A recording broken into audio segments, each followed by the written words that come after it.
প্রতিদিন একটাই চিন্তা, সকাল হলেই আজকে কি রান্না করব। সবার কি এরকম মনে হয় বলেন তো? সকালবেলার টেনশন থাকে না, সকালে রুটি নাস্তা, রুটি হলেই হলো, আর কোনো টেনশন নাই, কে কী খাবে এই টেনশন নাই।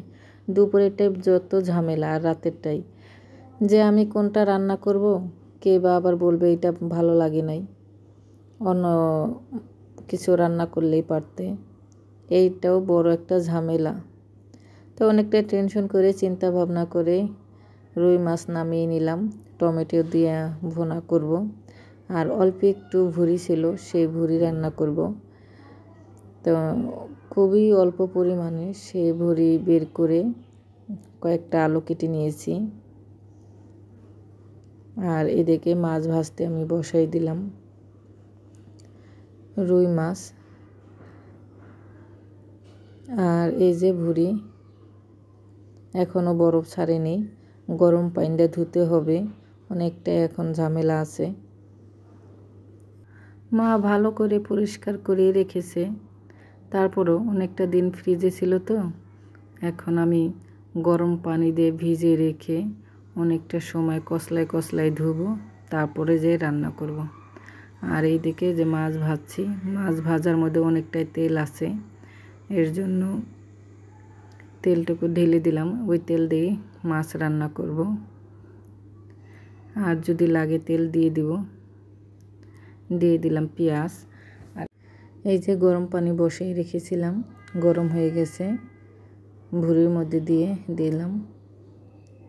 এখন ভালো করে কসলায় ধুবো অনেকটা সময় নিয়ে। আরও কিন্তু গরম পানি বসাই দিয়েছি। আমার ভিডিওটি যদি ভালো লাগে লাইক কমেন্ট করবেন, শেয়ার করবেন। আমার ফেসবুক পেজটা সবাই ফলো দেবেন। আমার মাছ রান্না হয়ে গেছে, আমি সব অফ ক্যামেরায় করে নিয়েছি। আর এই যে দেখেন, এটাও কিন্তু আমি সুন্দর করে ধুয়ে নিয়েছি। ভুঁড়ির জন্য আমার মশলা কষানো শেষ, পেঁয়াজ মরিচ দিয়ে, আদা রসুন হলুদের গুঁড়ো মরিচের গুঁড়ো দিয়ে সুন্দর করে কষাই নিয়েছি। ভুঁড়িটাও আমি এখন কষাই নিচ্ছি। আমি সব রান্নাই অফ ক্যামেরায় করেছি, অল্প একটু করে ভিডিও করেছিলাম। তো ঘরের কাজ সব শেষ করে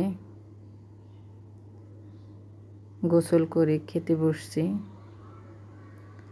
আজকের রান্নাগুলো কিন্তু খুব মজা হয়েছিল। ভুঁড়ি অল্প ছিল, আলু বেশি ছিল, কিন্তু খেতে খুব মজা হয়েছিল। এখন নিব আমি মাছের তরকারি।